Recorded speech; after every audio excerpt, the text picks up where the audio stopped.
नमस्कार साथियों। सबसे बड़ा पुण्य क्या है? ये सवाल अक्सर हमारे जीवन में चलता रहता है कि आखिर सबसे बड़ा पुण्य क्या है। आइए आज आपको एक प्रेरणादायक कहानी के माध्यम से इसका जवाब बताता हूं। नमस्कार साथियों, अनोखे शब्द YouTube चैनल में आपका स्वागत है। श्री कृष्ण आप सब पर कृपा बनाए रखें। और अगर आप श्री कृष्ण के आदर्शों का पालन करते हैं तो कमेंट में जय श्री कृष्ण जरूर लिखें। साथियों, वीडियो शुरू करने से पहले अगर आप चैनल पर नए हैं तो चैनल को सब्सक्राइब जरूर कर लें और वीडियो को पूरा अंत तक देखें। एक राजा था जो कि बहुत बड़ा प्रजापालक था। हमेशा प्रजा के हित में प्रयत्नशील रहता था। वह इतना कर्मठ था कि अपना सुख, ऐशो आराम सब छोड़ डांच कर सारा समय जन कल्याण में ही लगा देता था। नॉइस यहाँ तक कि जो मोक्ष का साधन है अर्थात भागवत भजन, उसके लिए भी वह समय नहीं निकाल पाता था। एक सुबह राजा वन की तरफ भ्रमण करने के लिए जा रहा था कि उसे एक देव के दर्शन हुए। राजा ने देव को प्रणाम करते हुए उनका अभिनंदन किया और देव के हाथों में एक लंबी चौथी पुस्तक देखकर उनसे पूछा, महाराज आपके हाथ में यह क्या है? देव बोले, हे राजन, यह हमारा बही खाता है जिसमें सभी भजन करने वालों के नाम है। राजा ने निराशा युक्त भाव से कहा, कृपया देखिए तो इस किताब में कहीं मेरा नाम भी है या नहीं। देव महाराज किताब का एक एक पृष्ठ उलटने लगे, परंतु राजा का नाम कहीं भी नजर नहीं आया। राजा ने देव को चिंतित देखकर कहा, महाराज आप चिंतित ना हो, आपके ढूंढने में कोई भी कमी नहीं है। वास्तव में ये मेरा दुर्भाग्य है कि मैं भजन कीर्तन के लिए समय नहीं निकाल पाता और इसीलिए मेरा नाम यहाँ नहीं है।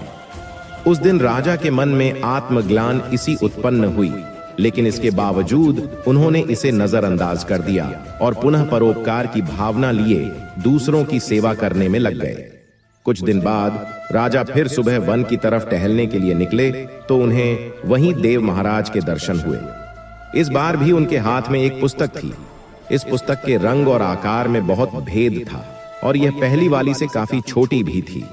राजा ने फिर उन्हें प्रणाम करते हुए पूछा, महाराज आज कौन सा बही खाता आपने हाथों में लिया हुआ है? देव ने कहा, हे राजन, आज के बही खाते में उन लोगों का नाम लिखा है जो ईश्वर को सबसे अधिक प्रिय है। राजा ने कहा, कितने भाग्यशाली होंगे वे लोग। निश्चित ही वे दिन रात भागवत भजन में लीन रहते होंगे। क्या इस पुस्तक में कोई मेरे राज्य का भी नागरिक है? देव महाराज ने बही खाता खोला और ये क्या पहले पन्ने पर पहला नाम राजा का ही था? राजा ने आश्चर्यचकित होकर पूछा, महाराज मेरा नाम इसमें कैसे लिखा हुआ है? मैं तो मंदिर भी कभी कभार ही जाता हूं। देव ने कहा, हे राजन, इसमें आश्चर्य की क्या बात है? जो लोग निष्काम होकर संसार की सेवा करते हैं, जो लोग संसार के उपकार में अपना जीवन अर्पण करते हैं, जो लोग मुक्ति का लोभ भी त्याग कर प्रभु के निर्बल संतानों की सेवा सहायता में अपना योगदान देते हैं, उन त्यागी महापुरुषों का भजन स्वयं ईश्वर करता है। ए राजन, तू मत पछता कि तू पूजा पाठ नहीं करता। लोगों की सेवा कर, तू असल में भगवान की ही पूजा करता है। परोपकार और निस्वार्थ लोक सेवा किसी भी उपासना से बराबर है। देव ने वेदों का उदाहरण देते हुए कहा, कुर्वन्ने वह कर्मणि जीजी विशेष क्षण हम समातो आप कर्म लिप्यते नरे, अर्थात कर्म करते हुए 100 वर्ष जीने की इच्छा करो तो कर्म बंधन में लिप्त हो जाओगे। राजन, भगवान दीन दयालु है, उन्हें खुशामत नहीं भाती बल्कि आचरण भाता है।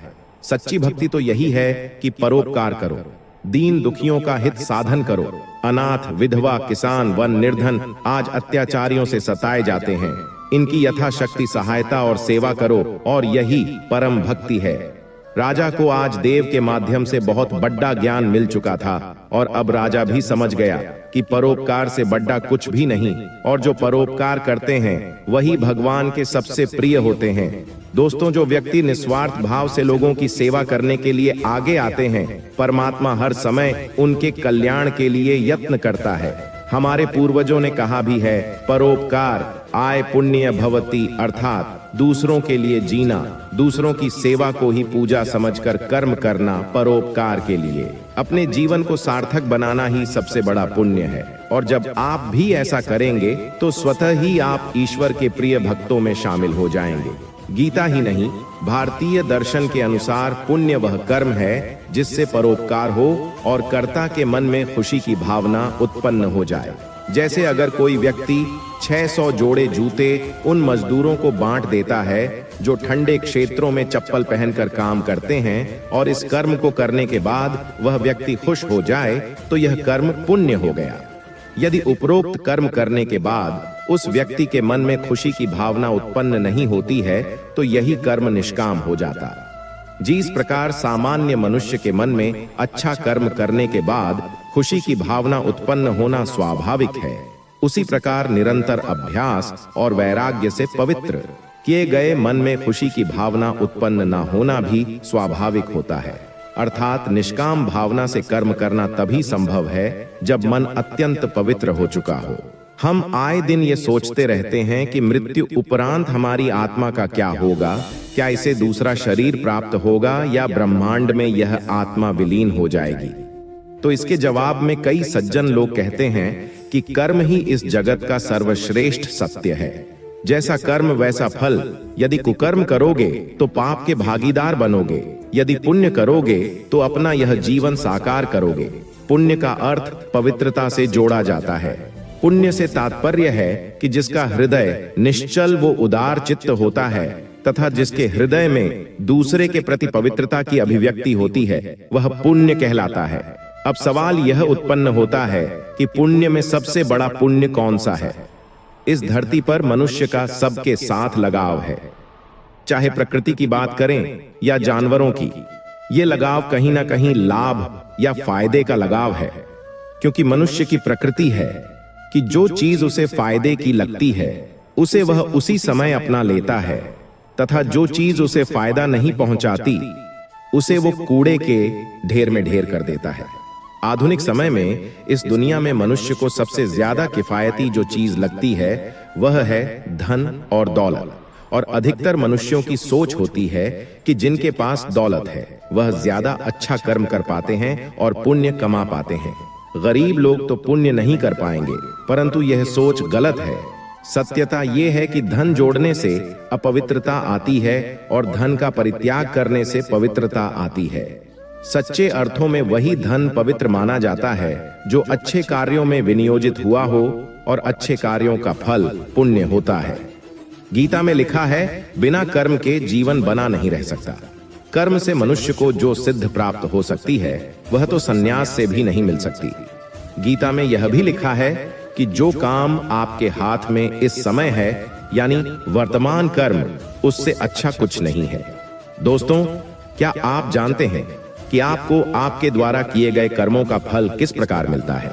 क्या आप ये भी जानते हैं कि आपके द्वारा किए गए कर्म पुण्य बने या फिर पाप? इन सब बातों को समझाने के लिए मैं आपको एक कथा सुनता हूँ। एक दिन महारानी ने मंदिर में जाकर भगवान की पूजा करने की सोची, इसलिए वे मंदिर चली गई और उन्होंने भगवान का अभिषेक भी किया। उस दिन उन्होंने मंदिर में बहुत सारा सोना भी दान के रूप में दिया। इतना सब करने के बाद महारानी को अहंकार हो गया। उन्होंने सोचा कि जितना सोना आज मैंने मंदिर में दान किया है, इतना तो कभी भी किसी ने नहीं किया होगा। इसी अहंकार के साथ महारानी अपने घर आ गई। रात में जब महारानी सो रही थी तब उन्हें एक सपना आया, क्नॉइज। उस सपने में भगवान ने उन्हें दर्शन दिए। भगवान ने महारानी से कहा, आज मेरे मंदिर में एक गरीब महिला आई है। उसने अपनी जिंदगी में बहुत पुण्य किए हैं। तुम उसे कुछ धन देकर उसके कुछ पुण्य खरीद लो। जब तुम मरने के बाद परलोक जाओगी, उस समय ये पुण्य तुम्हारे काम आ जाएंगे। तभी महारानी की नींद टूट गई और उन्हें बेचैनी होने लगी। उन्होंने अपने मंत्री को बुलाया और उससे कहा, सैनिकों को मंदिर भेजो और उस महिला को पकड़ डीडी हेंच के मेरे पास ले आओ। सैनिक मंदिर जाकर उस महिला को पकड़ डीडी हेंच कर महारानी के पास ले आते हैं। महारानी ने उस महिला से कहा, तुमने अपने जीवन में बहुत पुण्य कमाए हैं। तुम्हारे पास पुण्य है और मेरे पास धन है। तुम मुझे अपने कुछ पुण्य दे दो, बदले में मैं तुम्हें बहुत सारा धन दे दूंगा। ये सब सुनकर उस महिला ने महारानी से कहा, मैं तो बहुत गरीब हूं क्नॉइस, मेरे पास पुण्य कैसे हो सकते हैं? मैं तो एक वक्त के खाने के लिए भी घर घर जाकर भीख मांगती हूं। कल मुझे भीख में बहुत सारा सत्तू मिला। मैंने सोचा कि इस सत्तू से भगवान को ही भोग लगा दूं, इसलिए मैं मंदिर की ओर चल दी। रास्ते में मुझे एक भिखारी मिला। वह बहुत ही दिनों से भूखा था। मैंने आधा सत्तू से दे दिया और बाकी बचे सत्तू से भगवान को भोग लगा दिया। हे महारानी, अब आप ही मुझे बताइए कि जब मैं भगवान को ठीक से भोग ही नहीं लगा पाई तो मुझे पुण्य कैसे मिल सकते हैं। जब महारानी ने उस गरीब महिला की बात सुनी तो उसी वक्त महारानी का सारा अहंकार खत्म हो गया। अब महारानी समझ गई थी कि जो भी इंसान निस्वार्थ भाव से भगवान की पूजा करता है, उन्हें याद करता है, भगवान उसी से प्रसन्न होते हैं और ऐसे इंसान को ही जीवन में पुण्य की प्राप्ति होती है। दोस्तों, इस कथा के माध्यम से मैं आपको यह समझाना चाहता हूं कि कोई भी कर्म करते समय अगर आपके मन में स्वार्थ की भावना है तो आपको आपके कर्म का अच्छा फल नहीं मिलेगा। आपको पुण्य उन्हीं कर्मों से मिलेंगे जिनमें निस्वार्थ की भावना छिपी होगी। दोस्तों, कहा जाता है दान करना सबसे बड़ा पुण्य है। तो सवाल ये उठता है कि सबसे बड़ा दान क्या है? हर कोई दान करता है, लेकिन क्या आपको पता है कि सबसे बड़ा दानी कौन है? एक बार राज्यसभा चल रही थी। दरबारी से लेकर राजमहल का हर विद्वान राजा को बोल रहा था कि महाराज, आप ही सबसे बड़े रेदानी हैं। लेकिन सभा में बैठा एक सारथी बोल उठा, आपसे भी बड़ा एक दानी और है। ये देखकर राजा बोला, आज तक मैंने किसी को खाली हाथ नहीं जाने दिया, मुझसे बड़ा दानी कौन आ गया? सारथी ने कहा, समय आने पर आपको खुद पता चल जाएगा। फिर एक दिन तेज बारिश हो रही थी। एक साधु दरबार में आया और राजा से बोला, मुझे एक यज्ञ के लिए चंदन की लकड़ी चाहिए। राजा ने सिपाहियों को लकड़ी लाने का आदेश दिया, लेकिन वो खाली हाथ लौट आए, क्योंकि ना तो जंगल में सूखा चंदन मिला और ना ही राजमहल के भंडार में। राजा ने हाथ जोड़कर साधु से कहा, मुझे माफ कर दीजिए, मैं आपकी मदद नहीं कर पाया। साधु लौटने ही लगा था कि वो सारथी बोला, हे ब्राह्मण, इससे आगे भी एक दानी राजा रहता है, वो अवश्य ही आपकी परेशानी दूर करेगा। साधु उस राजमहल के लिए निकल गया। ये देखकर राजा ने सारथी को कहा, मुझे भी वहां ले चलो। तीनों वहां पहुंचे। साधु ने उस राजा से वही सवाल किया। उस राजा ने भी अपने सिपाहियों को लकड़ी लाने का आदेश दिया, लेकिन बारिश की वजह से सूखी लकड़ी नहीं मिली। तब राजा ने कहा, हमारे शयन कक्ष में हमारा बिस्तर और उसकी छत चंदन की बनी है। जाओ सिपाहियों, उसे तोड़ो और इन्हें जितनी चंदन की लकड़ी चाहिए लाकर दो। सिपाहियों ने लकड़ी लाकर साधु को दी और वो वहां से चला गया। तब उस सारथी ने अपने राजा को कहा, महाराज, वैसे तो आपके महल के भी दरवाजे और खिड़कियां भी चंदन के ही बने थे। अब वो राजा दान का मतलब समझ चुका था। लोग अक्सर वो चीजें दान में देते हैं जो उनके काम की नहीं। दान वो नहीं जो आप सहजता से दे सकें। कोई चीज आपके लिए जरूरी है, लेकिन किसी और को भी चाहिए। अगर उस वक्त आप उस चीज को दान कर पाएं, वही सबसे बड़ा दान होगा।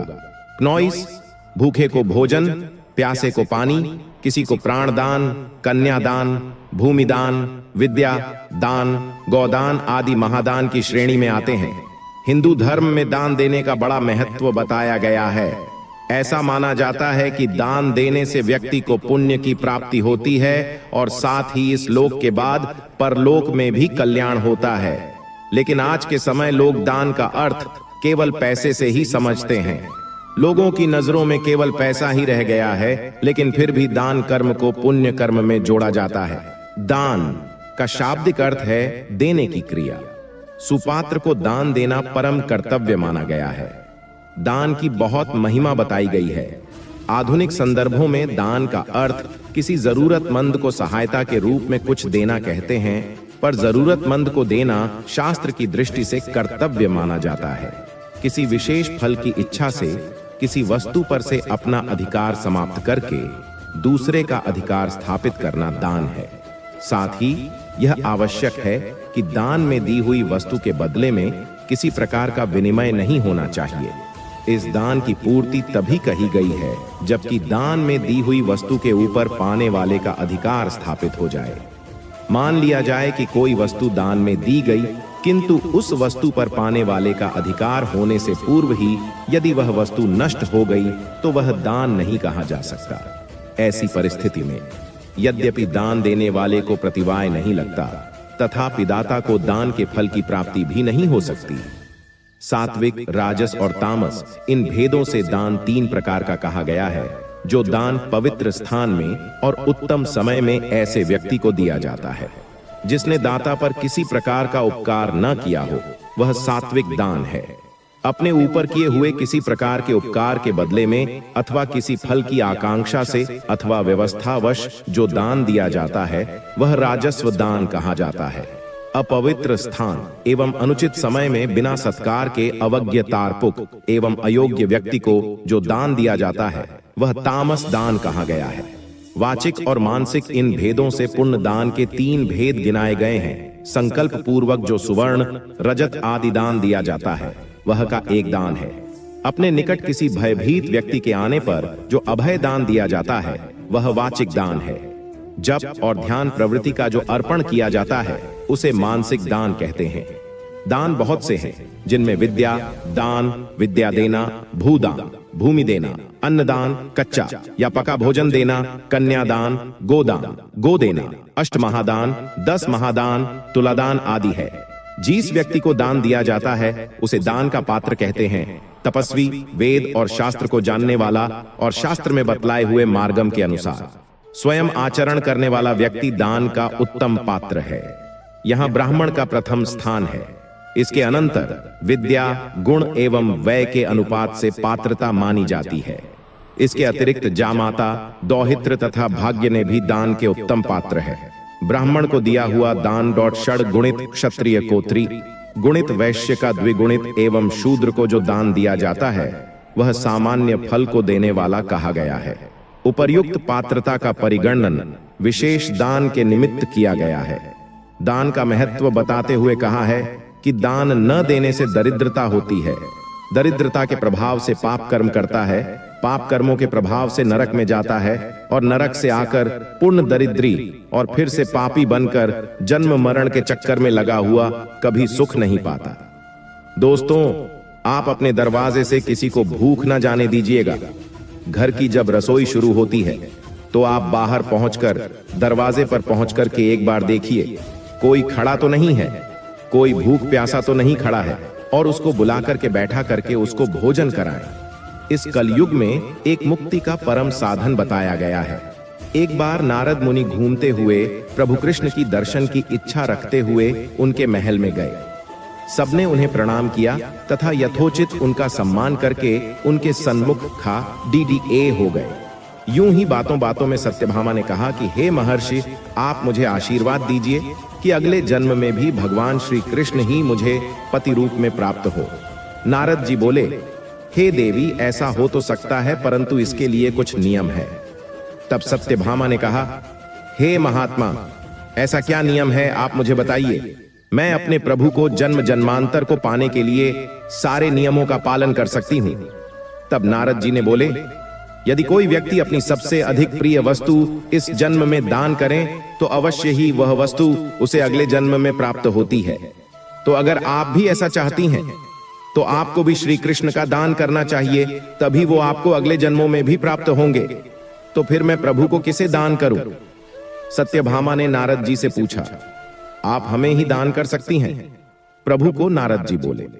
यह सुनकर सत्यभामा ने श्री कृष्ण को नारद जी को दान रूप में देने का निश्चय कर संकल्प कर दिया।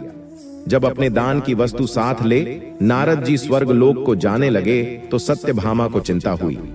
उन्होंने सोचा, बात के लिए अपना बनाना था, परंतु प्रभु तो अभी से ही हमसे अलग हुए जा रहे हैं। यह सोचकर सत्यभामा रुक्मणी के पास पहुंची और उन्हें सारी बात कही।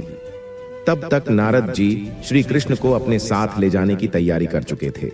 तभी रुक्मणी ने जाकर कहा, हे ऋषिवर, आप प्रभु को अपने साथ कैसे ले जा सकते हैं? तो नारद जी बोले, क्यों नहीं ले जा सकते? दान की हुई वस्तु को ले जाने में क्या हर्ज है? अब तो ये मेरे हो गए हैं। तब देवी रुक्मणी बोली, हे मुनिवर, परंतु मैंने तो प्रभु का दान नहीं किया है और इन पर जितना सत्यभामा का अधिकार है उतना ही मेरा भी, इसीलिए आप इन्हें अपने साथ नहीं ले जा सकते हैं। इस पर नारद जी बोले, हे देवी, आपकी ये बात तो उचित है, परंतु सत्यभामा ने इन्हें दान स्वरूप मुझे दिया है, इस कारण ये अब मेरे हैं, ये बात भी अनुचित नहीं है। तब सत्यभामा हाथ जोड़कर बोली, महर्षि, कोई ऐसा रास्ता नहीं है जिससे मेरा वचन भी पूरा ही जाए और मेरे पति श्री कृष्ण भी हमारे पास ही रहे। नारद जी कुछ सोचकर बोले, एक उपाय है। यदि श्री कृष्ण के बराबर सोना रत्न आप हमें दे दें तो हम श्री कृष्ण को आपके पास छोड़ सकते हैं। तब रानी ने खुश होकर तुल्लादान की तैयारी करने को कहा। तब तराजू के एक पलड़े में श्री कृष्ण को बैठाया गया तथा दूसरे पलड़े में रानी ने अपने आभूषण चढ़ाने शुरू कर दिए। धीरे धीरे रानी सत्यभामा का सारा खजाना उस पलड़े में चढ़ गया, परंतु वो तराजू का पलड़ा जरा भी नहीं हिला। ये सब कुछ देखकर श्री कृष्ण मन ही मन मुस्कुरा रहे थे। वहां खद्द है। लोग आपस में तरह तरह की बात करने लगे। ये देख सत्यभामा ने कहा, यदि मैंने इन्हें दान किया है तो उबार भी लूंगी। ये कहकर उन्होंने अपने सारे पहने हुए आभूषण भी चढ़ा दिए, पर पलड़ा नहीं हिला। यह देखकर वे बड़ी लज्जित हुईं और अपने के पर पछतावा करके रोने लगी। यह देख श्री कृष्ण ने रुक्मणी जी को सत्यभामा की सहायता करने का इशारा किया। रुक्मणी जी ने उनके इशारे को समझ गई। वह मंदिर में गई और वहां से वह एक तुलसी की पत्ती ले आई तथा उस पत्ती को स्वर्ण आभूषणों के पल्लड़े में रख दिया। तुलसी दल रखते ही तुला के दोनों का वजन बराबर हो गया। यह देखकर रानी सत्यभामा बहुत शर्मिंदा हुई। उन्होंने श्री कृष्ण तथा अन्य रानियों से क्षमा मांगी। उन्हें अपनी भूल का एहसास हो चुका था। यह देखकर श्री कृष्ण बोले, जीवन में अगर दान करना है तो निस्वार्थ भाव से करो। अगर स्वार्थ के वशीभूत होकर कुछ करते हो तो अपने जीवन की बहुत सी वस्तुओं को खो दोगे। तब नारद जी तुलसी दल लेकर स्वर्ग को चले गए। भगवान कृष्ण ने कर्ण को सबसे बड़ा दानी माना है। दोस्तों, इस संदर्भ में आइए एक कथा सुनता हूं। अर्जुन ने एक बार कृष्ण से पूछा कि सब कर्ण की इतनी प्रशंसा क्यों करते हैं। तब कृष्ण ने 2 पर्वतों को सोने में बदल दिया और अर्जुन से कहा कि इस सोने को गांव वालों में बांट दो। अर्जुन ने सारे गांव वालों को बुलाया और पर्वत काट काट कर देने लगे और कुछ समय बाद थक कर बैठ गए। तब कृष्ण ने कर्ण को बुलाया और सोने को बांटने के लिए कहा तो कर्ण ने बिना कुछ सोचे समझे गांव वालों को कह दिया कि यह सारा सोना गांव वालों का है और वे इसे आपस में बांट लें। तब कृष्ण ने अर्जुन को समझाया कि कर्ण दान करने से पहले अपने हित के बारे में नहीं सोचता। इसी बात के कारण कर्ण को सबसे बद्धा दान वीर कहा जाता है। मित्रों, कर्ण दान करने के लिए काफी प्रसिद्ध थे। कहते हैं कि कर्ण जब युद्ध क्षेत्र में आखिरी सांस ले रहा था तो भगवान कृष्ण ने उसकी दानशीलता की परीक्षा लेनी चाहिए। वे गरीब ब्राह्मण बनकर कर्ण के पास गए और कहा कि तुम्हारे बारे में काफी सुना है और तुमसे मुझे अभी कुछ उपहार चाहिए। कर्ण ने उत्तर में कहा कि आप जो भी चाहे मांग लें। ब्राह्मण ने सोना मांगा। कर्ण ने कहा कि सोना तो उसके दांत मेन है और आप इसे ले सकते हैं। ब्राह्मण ने जवाब दिया कि मैं इतना कायर नहीं हूं कि तुम्हारे दांत तोड़। कर्ण ने तब एक पत्थर उठाया और अपने दांत तोड़ लिए। ब्राह्मण ने इसे भी लेने से इनकार करते हुए कहा कि खून से सना हुआ यह सोना वह नहीं ले सकता। के बाद एक बाण उठाया और आसमान की तरफ चलाया। इसके बाद बारिश होने लगी और दांत धुल गया। भगवान कृष्ण ने अर्जुन को यही उपदेश दिया था कि दान करते वक्त मन में अगर कोई भी भावना हो कि किए गए दान का खास फल प्राप्त होगा तो दान करने का पुण्य फल नहीं मिलता और दान करना निष्फल हो जाता है। यदि कोई आपसे कुछ मांगने के लिए आए तब यह नहीं देखा जाता है कि मांगने वाले की जाति संप्रदाय क्या है अथवा देने वाले की जाति या संप्रदाय क्या है। जो दान दे रहा है उसका उदार होना आवश्यक है और जो ले रहा है उसका विनम्र होना आवश्यक है। आशा करता हूं आज का वीडियो से आपने बहुत कुछ सीखा होगा और आपको यह वीडियो जरूर पसंद आया होगा। अगर वीडियो अच्छा लगा हो तो कमेंट में जय श्री कृष्ण जरूर लिखिए और साथ में चैनल को सब्सक्राइब जरूर करें।